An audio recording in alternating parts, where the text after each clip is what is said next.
చెప్పరా. మళ్ళీ ఇంకోటి చనిపోయాడురా. ఎలా జరిగిందిరా? రక్తం కక్కుకొని చనిపోయాడంట. నీకు నేను మళ్ళీ ఫోన్ చేస్తానురా. నాగు ఈసారి చనిపోయింది 10 సంవత్సరాలు కుర్రోడంటరా. అసలు ఈ మర్డర్స్ అని ఎవరు చేస్తున్నారు, ఎందుకు చేస్తున్నారంటావరా? ఒకడు మీ ఊరిని నాశనం చేయాలని నిర్ణయించుకున్నాడంటే వాడికి మీ ఊరేదో అన్యాయం చేసే ఉంటదిరా. వీటన్నిటికీ సమాధానం కావాలంటే మన దగ్గర ఉన్నవి 2 క్లూలు మాత్రమే. 1 తాళపత్రం, 2 కుర్రాడి ఫోటో. ముందు ఈ కుర్రాడి గురించి పూర్తి వివరాలు తెలుసుకోవాలరా.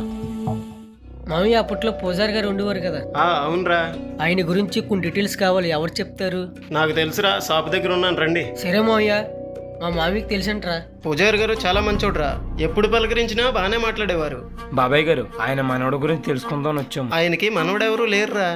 మనవలే ఇప్పుడు మామయ్య, ఫోటో కూడా తెచ్చాం, బాగా చూడు. ఈ కుర్రోడు ఆయన మనవడు కాదురా. అసలు పూజారి గారికి ఫ్యామిలీయే లేదురా.